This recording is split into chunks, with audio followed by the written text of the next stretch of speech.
રાજકોટ જિલ્લાના ધોરાજીમાં તારીખ 1-2-2025ના રોજ તેલી હોસ્પિટલ ધોરાજીમાં એનઆઈસીયુ વિભાગમાં ઇમ્તિયાઝભાઈ સોલંકીની બેબી જે 7.5 મહિને જન્મ થયેલું હતું અને જન્મ સમયે વજન 1 કિલો 200 ગ્રામ હતું તેમને ડોક્ટર નીરવ દિનોજા સાહેબ, બાળ રોગ નિષ્ણાંત, એ દાખલ કરી વેન્ટિલેટર ઉપર રાખી સર્ફેક્ટન્ટ આપી સતત 40 દિવસ સુધી સારવાર આપેલ હતી. આજ રોજ પેશન્ટને ડિસ્ચાર્જ કરેલું છે. આ તમામ સારવાર આયુષ્માન કાર્ડ હેઠળ વિનામૂલ્ય થયેલ છે.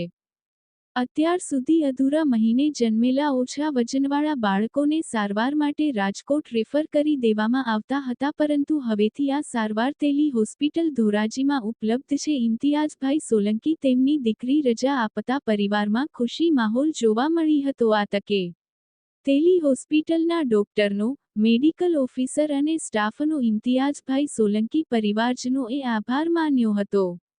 Byte 1 ફિરદૌસબેન ઇમ્તિયાઝભાઈ Solanki. Byte 2 doctor Nirav દિનોજા સાહેબ, બાળ રોગ નિષ્ણાંત. રિપોર્ટર મતીન બાપુ સૈયદ, ધોરાજી. મારું નામ ફિરદૌસ ઇમ્તિયાઝ સોલંકી છે. મારા બાળકનું 7.5 મહિને જન્મ થયું હતું. મારું બાળક આવ્યા બાદ 1 કિલો 200 ગ્રામનું હતું. તેના લીધે તે ખૂબ જ નબળું હતું. ધોરાજી ખાતે ક્યાંય સારવાર મળતી નહોતી, પણ તેલી હોસ્પિટલ ખાતે અમને સારવાર ખૂબ જ સારી મળી. એનઆઈસી વિભાગમાં મારા બાળકને દાખલ કર્યું હતું.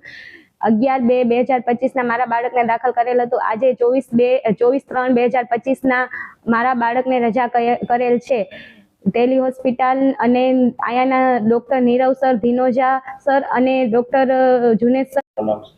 હું ડોક્ટર નીરવ દિનોજા ધોરાજી ખાતે બાળ રોગ નિષ્ણાંત તરીકે કામ કરું છું અને તેલી હોસ્પિટલમાં એનઆઈસીયુ ચલાવું છું. બેબી ઇમ્તિયાઝભાઈ સોલંકી કે જેનો જન્મ 7.5 મહિને થયેલો હતો. જન્મ વખતે વજન 1 કિલો 200 ગ્રામ હતું અને શ્વાસ લેવામાં બહુ તકલીફ હતી.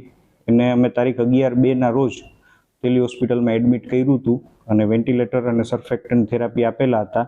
અને આજે 40 દિવસની સઘન સારવાર બાદ મારા સ્ટાફના સપોર્ટથી અને સારવારથી બાળકને સારું છે. અમે